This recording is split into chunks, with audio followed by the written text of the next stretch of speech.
بسم اللہ الرحمن الرحیم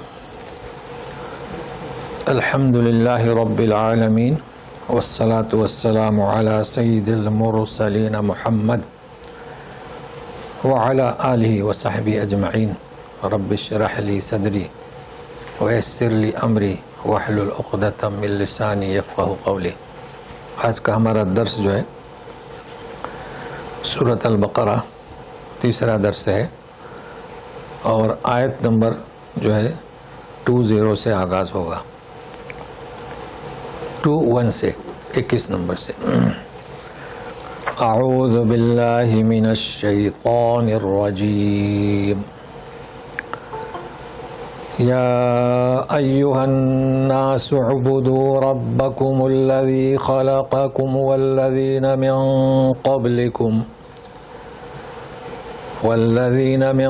قبلکم لعلکم تتقون۔ اے لوگوں، عبادت کرو، بندگی کرو اپنے اس رب کی جس نے تمہیں پیدا کیا اور تم سے پہلے لوگوں کو پیدا کیا۔ اب عبادت کرو، کیوں؟ اس کا مقصد کیا، اس کا ہدف کیا؟ لعلکم تتقون۔ اب اگر تتقون کا معنی کرتے ہیں تاکہ تم ڈرو تو قباحت پیدا ہوتی ہے۔ مطلب ہے کہ اللہ کی عبادت اس لیے کرو تاکہ تم ڈرو، ایسا مقصد ہے ہی نہیں۔ تو اس کا ترجمہ یوں ہونا چاہے کہ اپنے رب کی عبادت کرو جس نے تمہیں اور پچھلے لوگوں کو پیدا کیا تاکہ تم اس کی عبادت کی وجہ سے بچو۔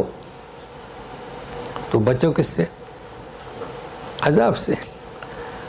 تو اس پر ہم تشریح کریں گے، لیکن یہ کہ یہ ڈرنا یہ ہر جگہ مناسب نہیں معلوم ہوتا ہے۔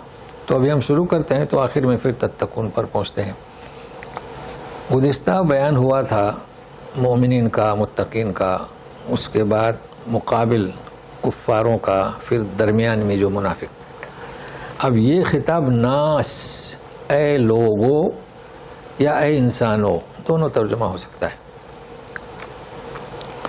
اب یہ کلمت ناس پہلی دفعہ آ رہا ہے، حالانکہ سورہ ناس سے ہم میں پڑھتے ہیں ملک الناس، اور متعدد بار آیا ہے۔ انسان کا بھی لفظ آیا ہے، لقد خلقنا الانسان فی احسن تقویم، اور سورہ انسان مستقل ایک سورت ہے، هل اتى علی الانسان۔ تو انسان ایک اور ناس جمع، تو یہ گویا کہ اس لیے ترجمہ ہوگا لوگوں۔ لیکن اس کے ساتھ ہی ابھی 60 نمبر آیت پر ہم جائیں گے تو اناس ہے، علم کل اناس مشربہم، تو اناس کو بھی جاننا ہے اس کے ساتھ میں۔ تو یہ اور ایک لفظ ہے سورہ حجرات میں، وما خلقت الجن والانس الا لیعبدون۔ تو انسان اور ناس یہ تو معروف ہوا، انسان یعنی ایک اور ناس یعنی جمع۔ انس جو ہے اس کے معنی بھی جمع۔ دیکھیے ہم ترجمہ کرتے ہیں کہ جنوں کو اور انسانوں کو اللہ کی عبادت کے لیے پیدا کیا، تو ترجمہ جمع کا ہوا نا۔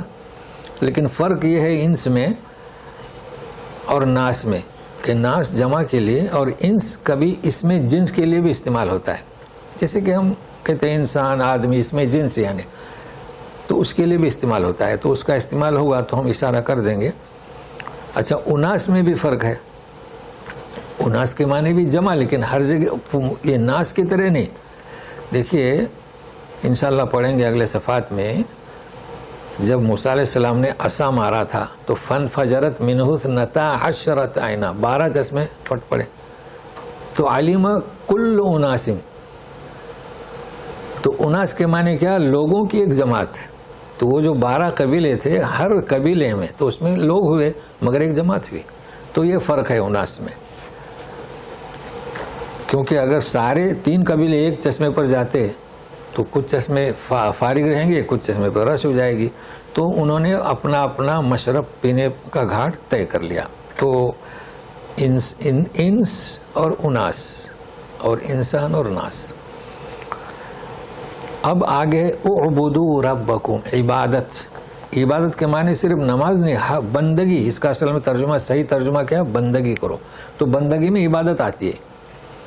اللہ کی عبادت کرنا ہے تو نماز بھی عبادت میں، تلاوت، دعوت، اور بندگی میں ہر شعبہ جات، یعنی دعوت کا ہو، معیشت کا ہو، تمدن کا ہو، لین دین کا ہو، فیصلے کا ہو، تو بندگی اس سے مراد ہوتی ہے.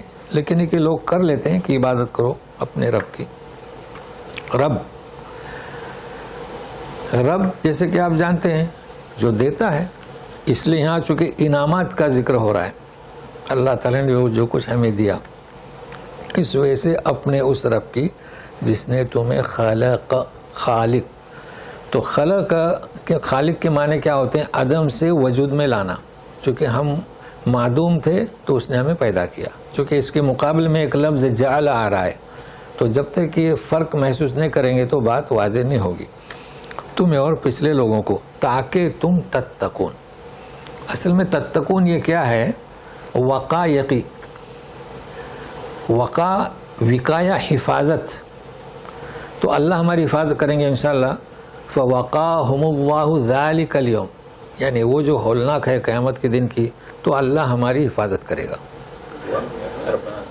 فی الدنیا حسنہ وفی الآخرہ وقنا عذاب النار. وقنا یعنی کیا؟ ہم کو بچا. تو ابھی ہم وہاں ڈرا مانی نہیں کرتے، بہت اچھی مثال دی. وقنا عذاب النار، ہمیں ڈرا عذاب نار سے نہیں. تو اس کے اندر کیا ہے؟ حفاظت، بچنا. اچھا پڑھیں گے ہم، قو انفسکم، تو وقایہ کی بچانا، اپنے آپ کو بچاؤ. وقینا عذاب النار، ہمیں بچا، اللہ سے کہہ رہے ہیں. اور جہاں تا آیا تو خود بچو. تو فتقوا النار، نار سے بچو. تو یہاں کیا؟ لعلکم تتقون، تم بچو. تو اب پرہیزگار بہت اچھا ترجمہ ہے کہ تم پرہیزگار بن جاؤ. تو پرہیز اسی سے کہتے ہیں نا کہ کچھ کھانوں سے بچو، تو کچھ ایسی چیزیں ہیں جو نہ کرنا ہے ان سے بچو. تو اسے یاد کر لیجئے، تتقون. اچھا کبھی کبھی کر لیتے ہیں ڈرنے کا معنی، تو وہاں کوئی کبات نہیں ہوتی. باقی فی نفسی اس میں ہے، اسے انذار میں.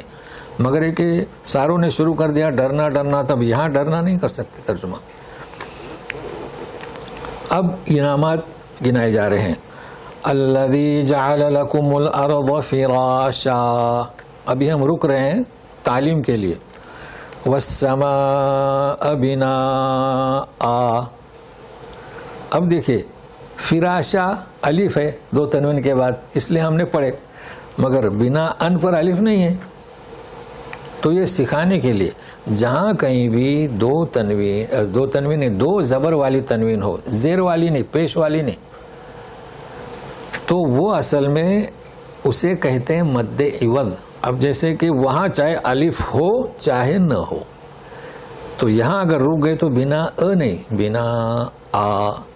تو یہ دو زبر کس سے تبدیل ہوں گے؟ الف سے، چاہے الف ہو چاہے نہ ہو. اور یہ میں اکثر کہا کرتا تھا، یہ سامنے مثالیں ہیں بالکل دو. الذي جعل لكم الأرض فراشا والسماء بناء وأنزل من السماء ماء فأخرج به من الثمرات رزقا لكم فلا تجعلوا لله أندادا وأنتم تعلمون. اب یہاں پر ما ان ہے نا، وہاں پر بھی آپ رکیں گے تو کس طرح رکیں گے؟ ما آ.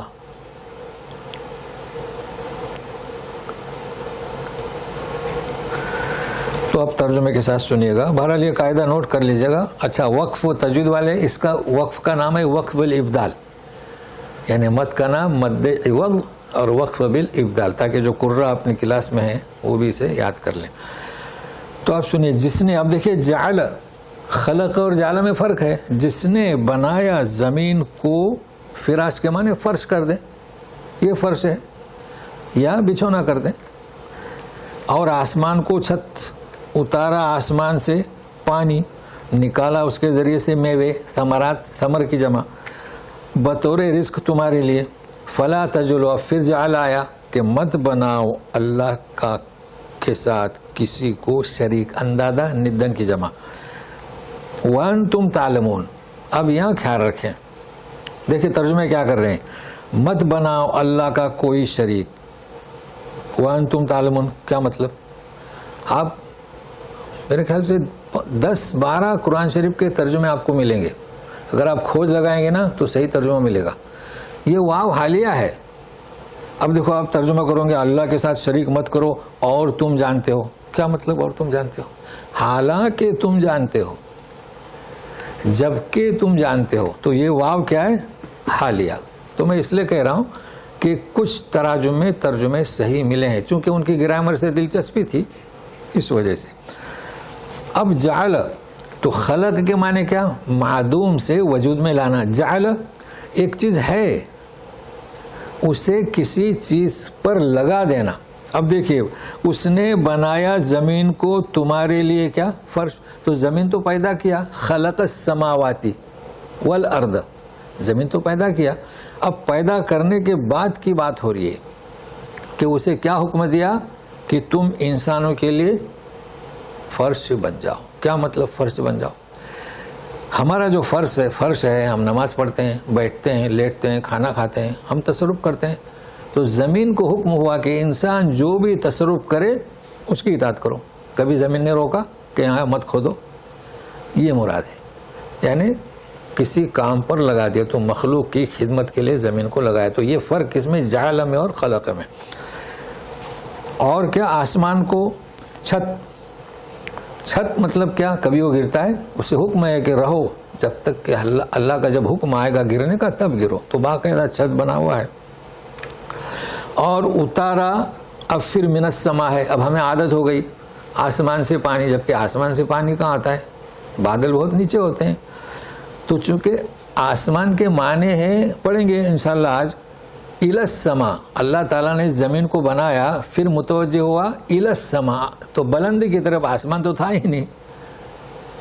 فسواہن سبع سماوات، تو اس بلندی کو 7 بلندیاں بنا دیا. تو اب یہ معنی ہو گئی کہ اس کے آسمان. اس وجہ سے لوگ ترجمہ کرتے ہیں کہ آسمان سے پانی اتارا، مگر آج کل بچے بھی جانتے ہیں کہ آسمان سے کہاں اترا. تو اس کا مطلب کیا؟ آسمان سے اگر کر بھی دیا تو مطلب اوپر سے. اچھا، اور ویسے اس تحقیق سے صحیح ہے، جب پلین نہیں تھے اور کوئی بادل کے اوپر نہیں جاتا تھا، اس وقت بھی تفسیریں لکھی ہوئی ہیں، بولے حکم تو اوپر سے ہوا ہے نا، یہ مراد ہے.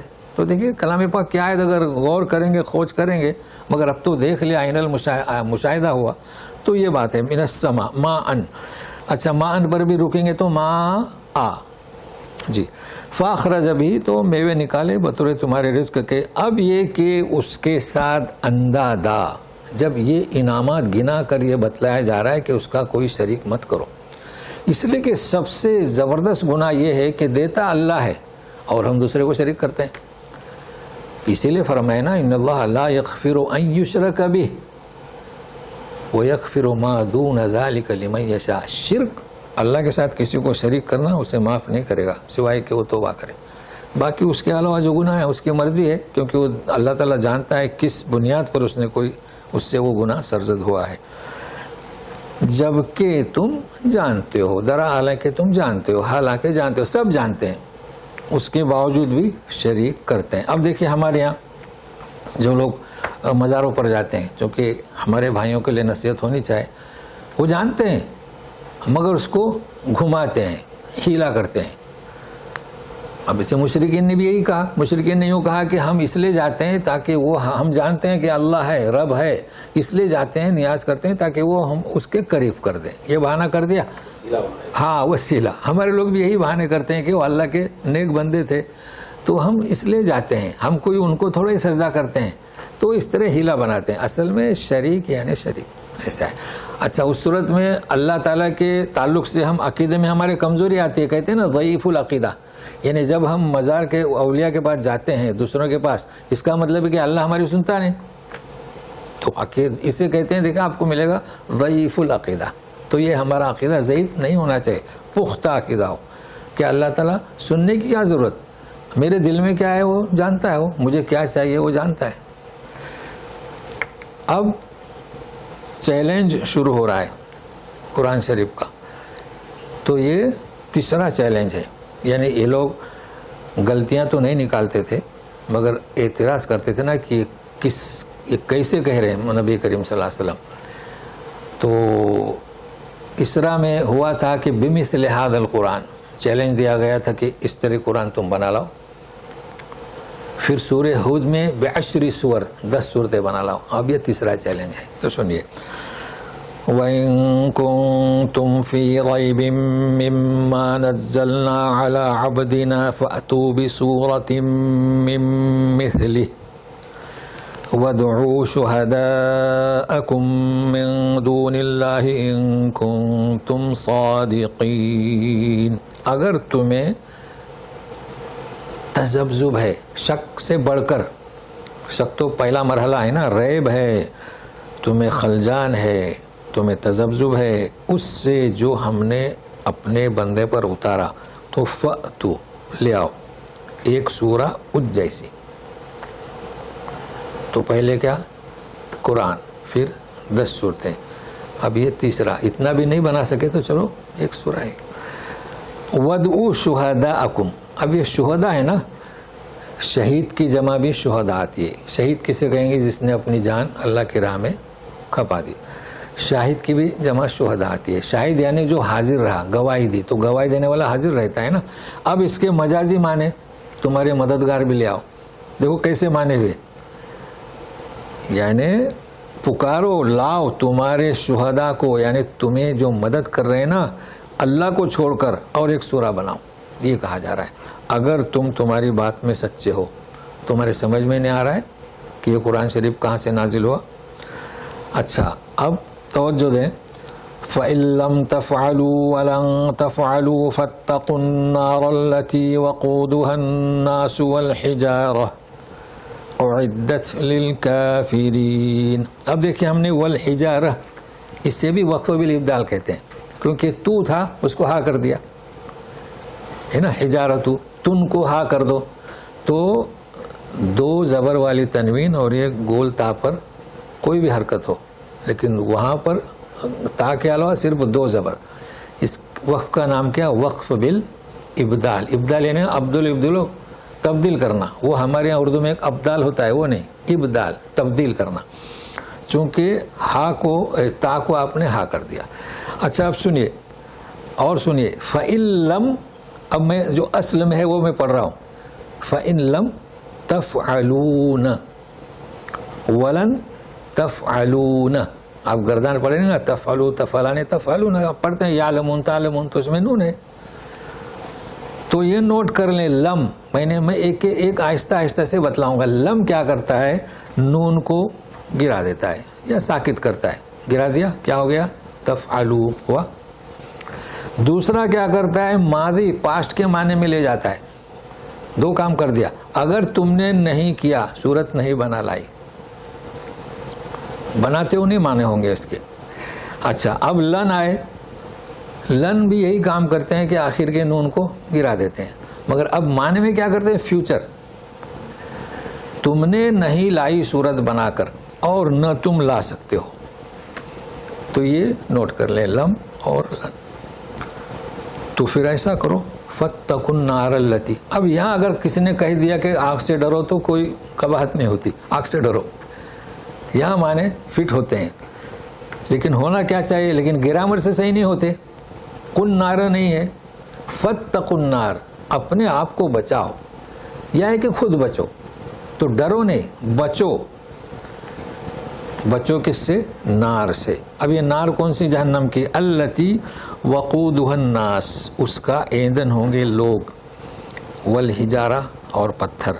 اعدت للکافرین، کافروں کے لیے بنائے گی. اب اس میں ہمیں کیا سمجھنا ہے؟ گرامر تو آپ سمجھ گئے.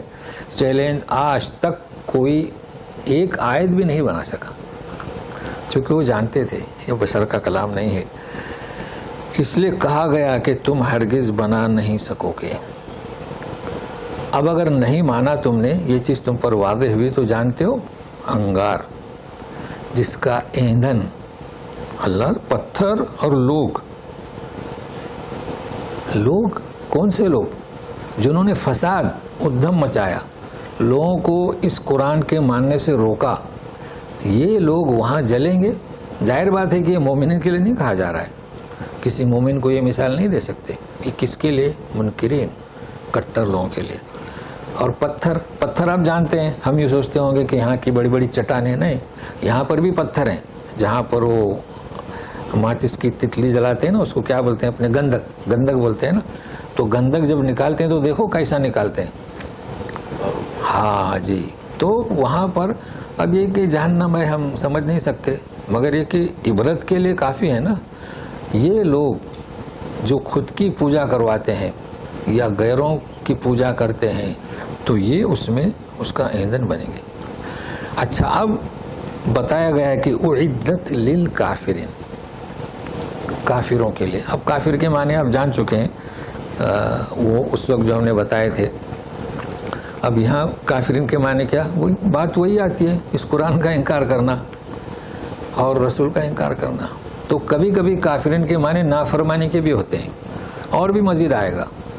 کبھی کبھی کافر کے معنی ناشکری کے بھی آتے ہیں. تو اعدت، تیار کی گئی ہے آگ سے مراد کیا ہے، جہنم، جو بھی ترجمہ کرے. اب اکثر لوگ پوچھتے ہیں، ہمیں سوال کرتے ہیں.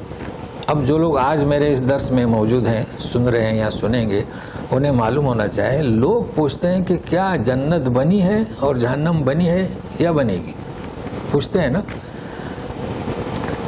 کیا فرماتے ہیں اللہ تعالیٰ، اعدت، تیار کی گئی. اور جنت کے بارے میں کیا ہے، اعدت للمتقین.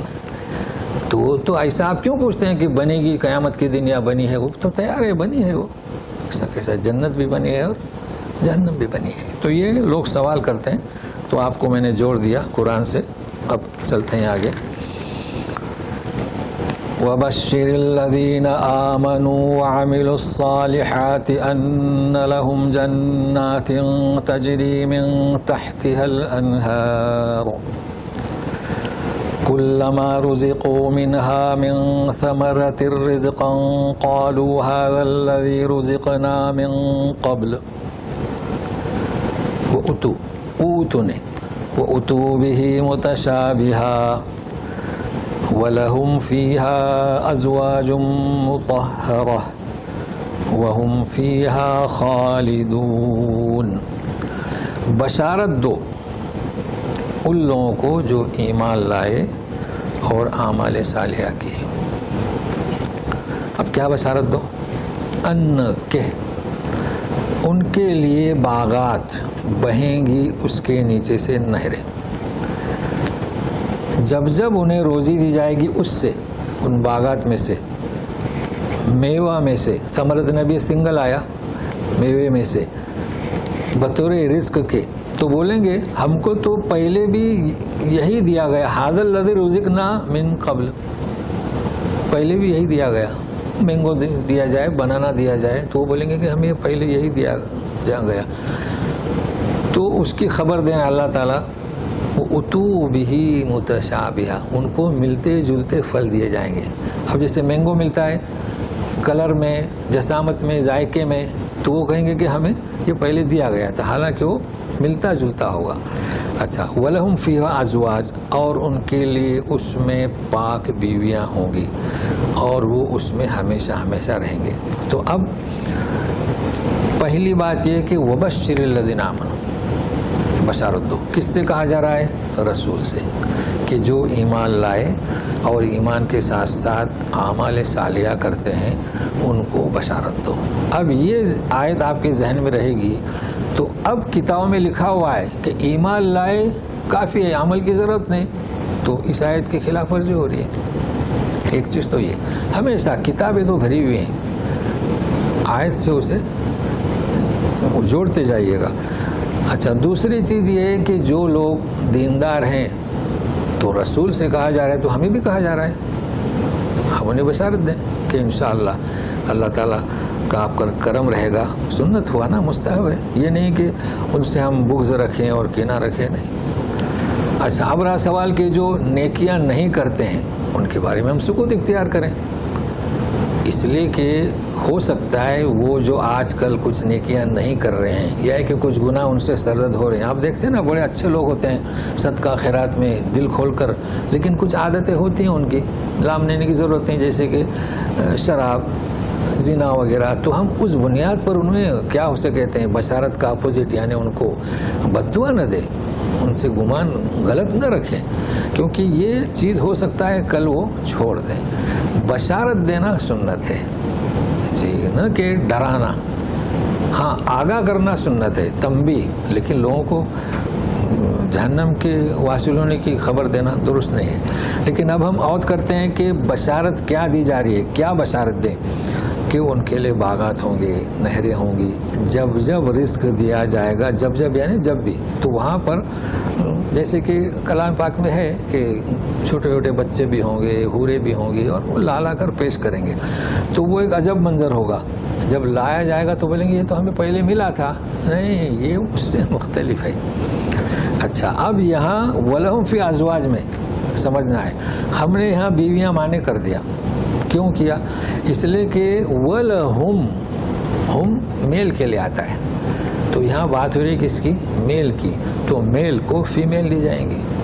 اچھا، کبھی کبھی زوج زوجہ یعنی بیوی کے لیے بھی زوج، اور میل کے لیے بھی زوج، اور فیمیل کے لیے بھی زوج، یعنی زوج کے معنی کیا؟ جوڑا، مگر اس مناسبت سے ترجمہ کریں گے، یہاں چونکہ میل کا ذکر ہو رہا ہے۔ اب یہاں ذرا گرامر والے نوٹ کریں، ازواج مطہرہ، تو ازواج جمع ہوئی زوج کی یعنی بیویاں، اور مطہرہ سنگل ہے، پاکیزہ، انہیں بیویاں دی جائیں گی پاکیزہ۔ تو اس میں دو چیزیں سمجھنا ہے، پاکیزہ کا کیا مطلب، اور یہ سنگل کیوں؟ تو سنگل تو سمجھنا بہت آسان ہے، آپ پورے قرآن شریف میں آپ غور کریں گے، جب بھی جمع ہو، جمع سالم نہ ہو، جمع سالم جیسے مؤمنون، مسلم سے مسلمون، اسے کہیں گے جمع سالم، یعنی حروف باقی رہے، یہ جمع مقصر ہے، زوجون نہیں ہے۔ تو جب بھی اس قسم کی جمع آئے گی تو اس کی خبر، اس کی صفت فیمیل آئے گی، فیمیل بھی واحد، جمع نہیں۔ دیکھو ازواج مطہرات نہیں۔ اب دیکھیے جو اردو صحیح بولتے ہیں، لکھتے ہیں اعمال صالحہ، بولتے ہیں نا، اعمال صالح نہیں لکھتے، اخلاق حسنہ، اخلاق تو جمع ہوئی، اخلاق حسن نہیں لکھتے۔ یہ اور بات ہے کہ ہم چونکہ اعجمی ہیں، وہ گرامر مستحضر نہ رہے، وہ اور چیز ہے، لیکن ایک ترتیب اس کی یہ ہے، تو قرآن کی ہم کاپی کرتے ہیں اور لوگ کرتے ہیں۔ اچھا، اب تو اسے بھی نوٹ کر لیں کہ یہ ایسا کیوں بھائی، ازواج جمع ہے تو مطہرہ سنگل کیوں ہے؟ لیکن اب اس سے بڑھ کر بات، پاکیزہ کا کیا مطلب؟ اردو میں استعمال ہوتا ہے بھائی پاک اور پاکیزہ، میل کے لیے پاک، تو کیا پاک؟ تو ہمارے یہاں تصور کیا جاتا ہے جیسے کہ غسل اس نے کر لیا یا غسل کر لی تو یہ پاک ہو گئی، اس کی بات نہیں ہو رہی ہے، یہ تو ہے۔ پاکیزہ کا کیا مطلب ہے؟ پاکیزہ کا مطلب صرف غسل اور وضو کر لیا یہ مراد نہیں ہے، اخلاق میں پاکیزہ، گفتار میں پاکیزہ، معاملات میں پاکیزہ۔ تو انسان کو ہر شعبے میں پاکیزہ رہنا چاہیے، پاک رہنا چاہیے۔ اب دیکھیں انسان گفتار کرتا ہے تو پھول برستے ہیں، تو اسے کیا کہیں گے؟ پاکیزہ۔ لیکن ایک انسان گفتار کرتا ہے تو کنکریاں برساتا ہے، اسے کیا کہیں گے؟ پاکیزہ نہیں کہیں گے۔ تو یہ مراد ہے، وہاں پر انہیں ایسی بیویاں ملیں گی جو تو میں نہیں کریں گی، پاکیزہ، تو اور اس میں ہمیشہ رہیں گے۔ تو ایسے مواقع پر دعا کر سکتے ہیں کہ اللہ تعالی ہمیں دنیا میں بھی ایسی بیویاں دے اور آخرت میں بھی ایسی کہ جو پاکیزہ صفت ہوں۔ اب ہم شروع کرتے ہیں مثال، اور مثال اس کے پہلے بھی گزر چکا ہے، مثال اس چیز کی دی جاتی ہے جو پہچانی ہوئی ہوتی ہے۔ تو سنیے گا، ان اللہ لا یستحیی ان یضرب مثلا ما بعوضۃ فما فوقها فأما الذین آمنوا فیعلمون انہ الحق من ربهم وأما الذين كفروا فيقولون ماذا أراد الله بهذا مثلا يضل به كثيرا ويهدي به كثيرا وما يضل به إلا الفاسقين۔ اب فاسقین کی تشریح مزید ہے، مگر ہم پہلے اس آیت کو سمجھنے کی کوشش کرتے ہیں۔ اللہ تعالیٰ عار محسوس نہیں کرتے، شرم محسوس نہیں کرتے، ان بیانیہ اس بات پر، یضرب کے معنی بیان کرنا، کبھی مارنا کبھی چلنا، کہ بیان کریں مثلا کوئی مثال، ما بعوضتن مچھر کو یہاں بعوضہ کہتے ہیں، جبکہ یہاں کی عربی میں ناموس کہتے ہیں، ناموس اور ناموسیہ، اس لیے اسے یاد کرنا ہوگا۔ اور ذباب مکھی کے لیے ذباب کا لفظ ہے، اور مکڑی تو باقاعدہ سورہ عنکبوت ہے، اور ذباب کا بھی ذکر آئے گا سورہ حج میں۔ تو وہ مثال اللہ تعالیٰ بیان کرنے سے آر نہیں کرتے، کس کی؟ مچھر کی۔ فما فوقہا، یا اس سے اوپر، فوق کا لفظ ہے، اس سے اوپر کا مطلب کیا؟ جو میں نے بیان کیا، مچھر، مکھی اور کیا؟ مکڑی، جی۔ لیکن یہاں ترجمے کی گنجائش ہے۔ اب یہ تو ایک ترجمہ ہوا، تو آپ کے تفسیر میں ہو سکتا ہے یہ نہ ہو، تو کیا ہوگا؟ اس کی گنجائش ہے۔ اب جیسے کہ مچھر کی مثال، یہ کیا مچھر کی مثال دے رہے ہیں؟ تو مچھر کیا؟ اس سے بھی حقیر، فوقہ، یعنی حقارت میں بڑھ کر، اس کی بھی گنجائش ہے۔ تو ایسی کئی آیات ہیں۔ تو اصل ہوا کیا کہ یہ اعتراض کرتے تھے کہ یہ کیا مچھر کی مثال، تو یہ مثالیں جو دی گئی ہیں یہ کیا مثال دے رہے ہیں؟ تو اس سے بھی حقیر یا اس سے اوپر۔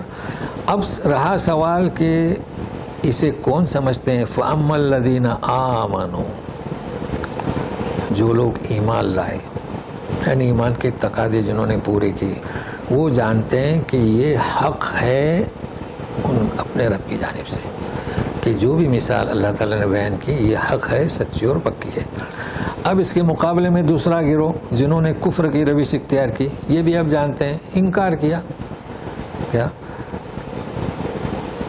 تو کہتے ہیں کہ ماذا اراد اللہ بہذا مثلا، اللہ تعالیٰ نے اس مثال سے کیا ارادہ کیا، وہ یوں کہتے ہیں۔ اچھا، یہاں ایک بات سوچیں، یہ میم لکھا ہوا ہے،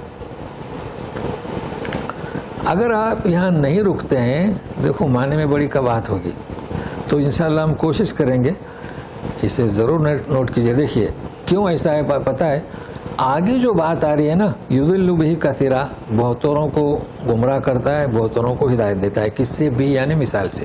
ترجمہ ہو گیا، وما یضل بہ الا الفاسقین، اور گمراہ نہیں کرتا مگر فاسقوں کو۔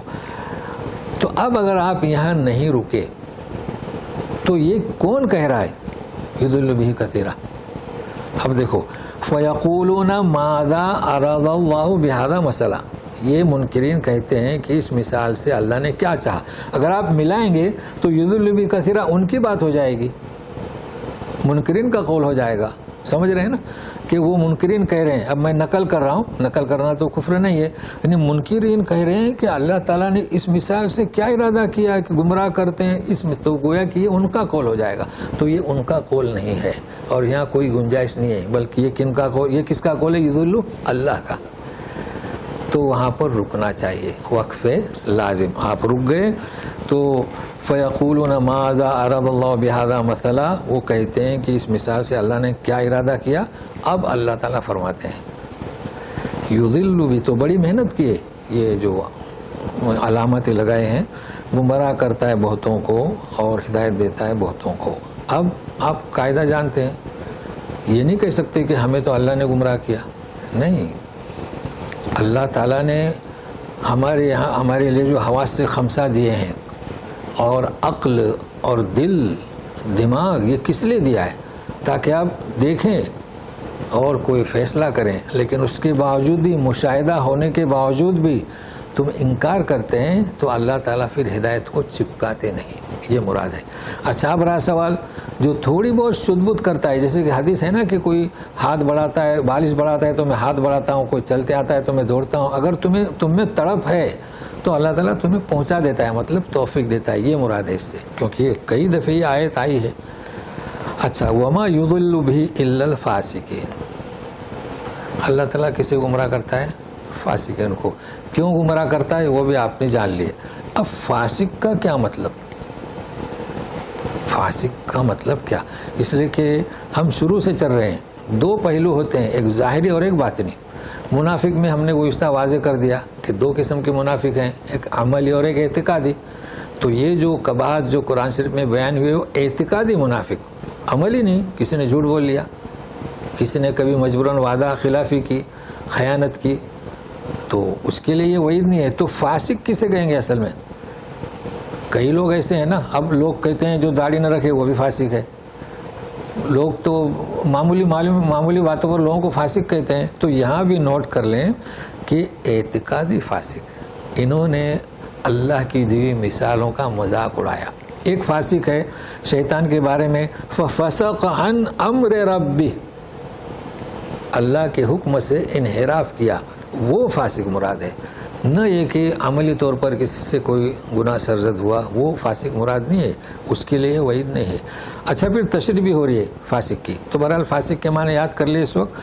الذین ينقضون عہد اللہ من بعد میثاقہ ویقطعون ما امر اللہ بہ ان یوصل ویفسدون فی الارض اولئک هم الخاسرون.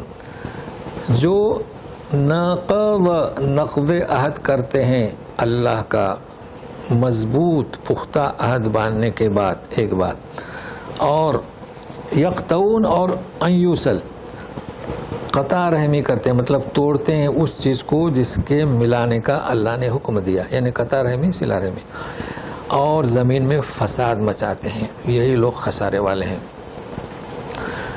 اللہ کا عہد توڑتے ہیں. سب سے پہلے تو اعراف کی 172 آیت الست بربکم قالوا بلا، جو عرفات کے میدان میں نعمانی جگہ پر ہم روحوں سے لی گئی ہے، وہ بھی مراد ہے. اور یہ کہ جب کلام پاک نازل ہوا تو جنہوں نے کلمہ شہادت ادا کی، ہم نے گواہی دی نا، ہم نے قرآن سے اگریمنٹ کیا ہے، کلمہ شہادت سے ہم نے اگریمنٹ کیا ہے. اب اس عہد کو جو توڑے، میثاق کہیں گے مضبوط باندھنا، عہد و پیمان، تو یہ لوگ مراد ہیں فاسق. تو نا اعتقادی عمل بھی ہوتا ہے لیکن اصل ان کا اعتقاد دیکھیے کیا ہے. اچھا وَيَقْطَعُونَ، یعنی اللہ نے تو جوڑنے کا حکم دیا ہے. سب سے پہلے تو اللہ تعالیٰ نے حکم دیا ہے کہ صلہ رحمی، رحم کا رشتہ جو توڑے تو میں اس سے نہیں جڑتا. اب رحم کا اگر حصہ لیا ہے تو سب ہم رحم سے ہیں، چاہے مسلم ہو چاہے غیر مسلم ہو، سبوں سے جڑ جائیے. اسلام یہ نہیں کہتا ہے کہ صرف مسلمانوں سے جڑیے، ہر ایک سے، جانوروں سے بھی جڑیے، ان کے بھی حقوق ہیں. ایسا نہیں کہ جانوروں کو مار دھاڑ. تو جو یہ فاسق وہ ہیں جو اس کے خلاف عمل کرتے ہیں، جوڑتے نہیں بلکہ وہ توڑتے ہیں، اور اس کے بعد زمین میں فساد بھی مچاتے ہیں. اب دیکھیے ایک تو رشتے کو توڑنا، پھر اس کے بعد فساد اب جانتے ہیں کیا ہے؟ یعنی جس چیز کی صلاحیت انسان کو دی گئی ہے اس صلاحیت سے فائدہ اٹھانے سے روکنا. اسی لیے مرڈر بھی اس میں ہے. ہمارے یہاں سب سے خطرناک وہ مراد لیتے ہیں فساد سے، لیکن یہ بھی فساد ہے. کسی کو ایمان لانے سے روکنا یہ بھی فساد ہوا، قرآن کے چھپنے سے روکنا یہ بھی فساد ہوا، قرآن کے پڑھنے سے روکنا یہ بھی فساد ہوا. تو یہ فساد تو جیسے کہ شہید ہے، کئی قسم کے شہید ہیں، آخر میں جو اپنی جان کو مال کو قربان کر دے، تو اسی طریقے سے فساد ہے. باقی لوگوں کا تصور فساد فی الارض یعنی دو گروپ میں فساد ہو گیا، یہ نہیں. دینیات سے روکنا، اخلاق حسنہ سے روکنا یہ بھی فساد میں شامل ہے. اولئک هم الخاسرون، یہ لوگ خسارے والے ہیں.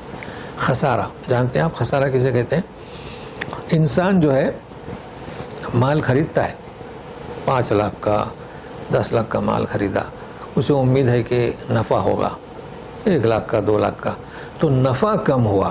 لیکن خسارہ نفع کی بات نہیں ہو رہی ہے. 5 لاکھ کا مال لیا، پونجی گئی، اب کیا کرے گا بیچارہ؟ بھائی 5 لاکھ کے 7 لاکھ مل گئے، دوسرے ٹائم پہ 5 لاکھ کے 5.5 لاکھ ملے، تو پونجی تو ہے نا.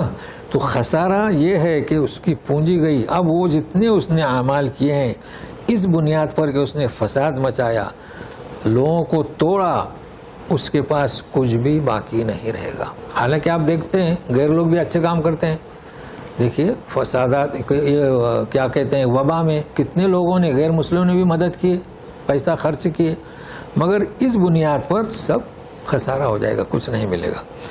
اچھا اب اگلی آیت سنیے گا. ہم پڑھتے ہیں، ہم کہتے ہیں اردو میں اور عربی میں کیف حالک کہتے ہیں نا، کیف حالک، تیرا حال کیسا ہے. اور اردو میں کیا کہتے ہیں، کیسے ہو، ہے نا.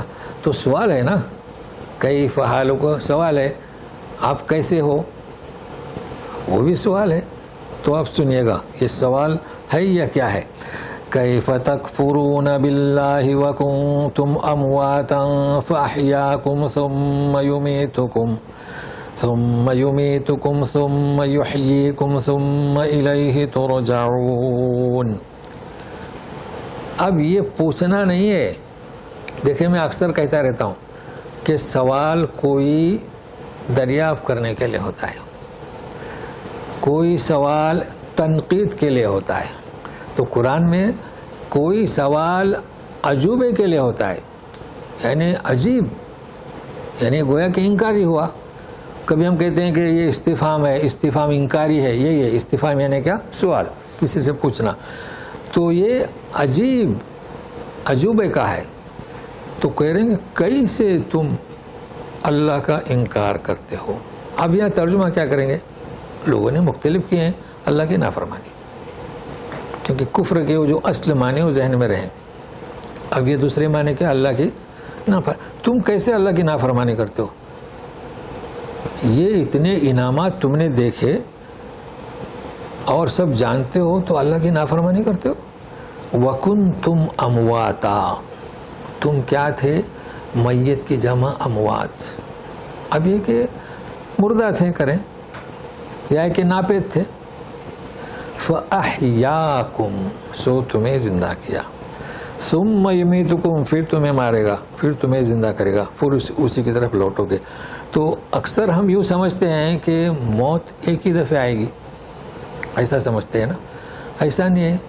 ہم تھے کہاں؟ تو گیا جس وقت ہم نہیں تھے، ہم معدوم تھے، تو کیا تھے؟ موت. بھائی موت کسے کہیں گے؟ موت کہیں گے کہ جسم سے اس کی روح نکل جائے. اب صرف جسم پڑا ہے تو یہ اس کی موت ہو گئی. تو اب ایک بوند جب رحم میں چلی جاتی ہے، یا ایک ہے سلب میں باپ کے، اس میں جان تو نہیں ہے. تو بغیر جان کے کیا کہتے ہیں؟ اگر جان نکل گئی تو موت. تو یہ بھی اس لیے سے موت سے تعبیر کیا گیا ہے. اور اب جانتے ہیں کہ انشاءاللہ ہم پڑھیں گے جب انسان سو جاتا ہے تو اس کو بھی موت سے تعبیر کیا گیا ہے. لیکن یہاں موت کون سی؟ تم معدوم تھے، تمہارا وجود نہیں تھا، تو گویا کہ تم تھے نہیں. تو کیا تھے؟ مردہ تھے. حالانکہ تقدیر میں لکھا ہوا تھا، تو مردہ کیوں کہا جا رہا ہے؟ بھائی ایک چیز نہیں تھی. اس کی وجہ یہ ہے کہ ہمارے کتنے اولاد ہونے والی ہے ارواح میں موجود ہے. ہماری نسل قیامت تک کے آخری شخص کون سا پیدا ہوگا تو پایا جاتا ہے نا. تو اس لیے اسے مردہ کہا گیا. مردہ یعنی کیا؟ اس میں جان نہیں. جب جان آئے گی تو آپ کے سامنے آئے گا یا آپ کے بچوں کے سامنے. تو یہ قرآن شریف کی جامعت نے تو کہیں گے مردہ کیوں نام دیا امواتن. تو حقیقت میں جو لوگ ابھی تک آئے نہیں ہیں ان میں جان نہیں ہے، تو امواتا. فاحیاکم، اب زندہ کہاں کیا؟ کوکھ میں، ماں کی کوکھ میں. انسان کو زندگی کہاں ملتی ہے؟ اس کے پہلے کئی دفعے ہو چکا ہے کہ 30 دن وہ نطفہ، 40 دن نطفہ، پھر کیا؟ خون کا لوتھڑا، پھر گوشت کا ٹکڑا اور پھر آتی ہے روح. تو اسی رحم میں ہمیں اللہ تعالیٰ زندہ کرتا ہے. اور اس پر میں نے بہت اہم مسئلہ بتایا تھا. لوگ کیا سمجھتے ہیں جسوں کو باہر آیا تو وہ زندہ ہوا، جبکہ وہ زندہ رحم مادر میں ہوتا ہے، کھاتا ہے، سانس لیتا ہے، بڑھتا ہے، اسے ہم مردہ کہتے ہیں. مردہ کب کہا اللہ نے؟ روح پھونکی نہیں گئی. تو اس پر میں نے مسئلہ بتایا تھا. یہاں کے لوگ جنازے کی نماز پڑھتے ہیں، اگر کوئی بچہ پیدا ہوا اور اس میں حرکت نہیں آئی تو جنازے کی نماز پڑھتے ہیں کیونکہ زندہ تھا. تو بہرحال اب آپ کے سمجھنے کے لیے، اور یہ آیت بھی میں نے سمجھایا تھا. تو یہاں پر تم مردہ تھے تو تمہیں زندہ کیا، اب پھر مارتا ہے، پھر زندہ کرتا ہے. تو گویا کہ اب جو موت واقع ہوگی ہے دوسری دفعہ، اور پھر ہم زندہ ہوں گے، پھر اسی کی طرف لوٹنا ہے. والذی خلق لکم ما فی الارض جميعا ثم استوى الى السماء فسواهن 7 سماوات وهو بكل شيء علیم. اتفاق سے وہ اب سما والی آیت آ رہی ہے. وہی تو ہے جس نے پیدا کیا تمہارے لیے جو کچھ زمین میں ہے، سب جميعا. تو خلق آیا, الذی خلق لکم ما فی الارض جمیعا, سب کچھ ایک ہی ہے.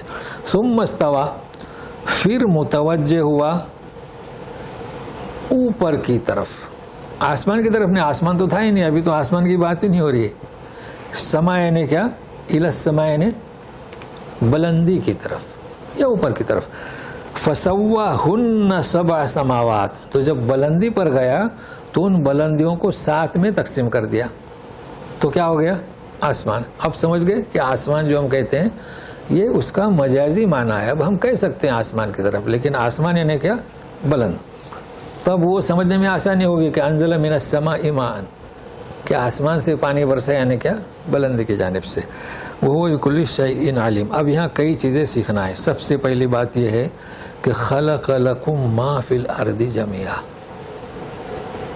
زمین میں جو ہے وہ سب کچھ. تو زمین میں سانپ بھی ہے, بچھو بھی ہے, خنزیر بھی ہے نا, اور جو ہم نے دیکھا نہیں وہ بھی ہے. زہریلے جانور ہیں, ایسے بھی جانور ہیں کہ تمہاری نگاہ ٹک گئی تو آنکھیں ہماری غائب. تو پھر اس کا مطلب کیا کہ هو الذی خلق لکم ما فی الارض جمیعا.